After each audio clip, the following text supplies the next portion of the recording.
빵은 왜 구워 나오면 항상 무게가 줄어들까요? 오늘은 빵이 만들어지는 과정에서 발생하는 손실에 대해 정리해 보겠습니다. 빵은 보통 반죽, 발효, 분할, 성형, 굽기, 냉각 이 과정을 거쳐서 만들어지죠. 중요한 건 각 단계 사이사이마다 중량 손실이 계속 발생한다는 것이에요. 반죽에서 발효로 넘어가며 생기는 건 발효 손실, 발효 후 분할, 성형 과정에서 생기는 건 분할 손실, 오븐에 들어가며 줄어드는 건 굽기 손실, 그리고 식으면서 줄어드는 건 냉각 손실입니다. 발효 중에는 반죽 속의 당분이 분해되면서 알코올과 탄산가스가 만들어지고 이게 공기 중으로 빠져나가요.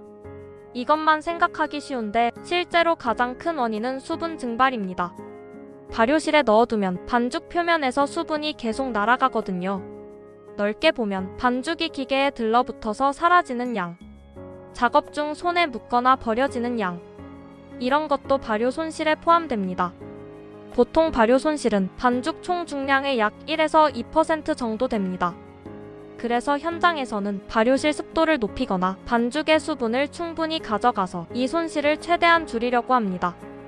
발효가 끝난 뒤 분할, 성형 과정에서도 반죽이 도구나 손에 묻거나 잘려나가면서 소량의 중량 손실이 발생합니다. 이걸 분할 손실이라고 해요. 굽기 손실은 말 그대로 분할, 성형이 끝난 반죽을 오븐에 넣고 구우면서 줄어드는 무게입니다. 넓게는 발효 손실, 분할 손실, 굽기 손실까지를 통틀어 말하기도 합니다. 그래서 좁은 의미로는 분할된 반죽의 중량에서 구워낸 빵의 중량을 뺀 것, 넓은 의미로는 반죽의 총 중량에서 구워낸 빵의 중량을 뺀 것. 현장에서는 빵 한 개의 굽기 손실을 기준으로 레시피를 수정하거나 분할 중량 등을 결정하기 때문에 개별 제품 단위로 계산하고 시험 교재나 전체적인 공정 관리 또는 생산성을 위해서는 제품 전체 단위로 계산합니다. 그래서 굽기 손실이라는 말은 어떤 기준으로 보느냐에 따라 의미가 달라집니다. 이 굽기 손실은 조건에 따라 차이가 굉장히 큽니다.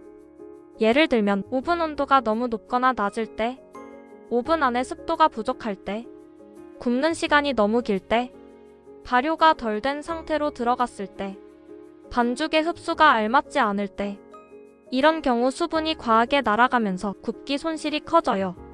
반대로 오븐 온도가 고르고 정해진 시간만큼 충분히 안정적으로 구우면 불필요한 손실은 줄어듭니다. 많이 놓치는 게 바로 냉각 손실이에요. 빵은 오븐에서 나오면 끝이 아니라 식으면서도 계속 수분을 잃습니다.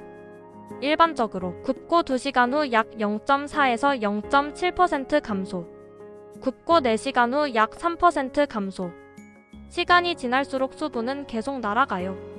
특히 포장하지 않은 빵은 계절 영향도 큽니다.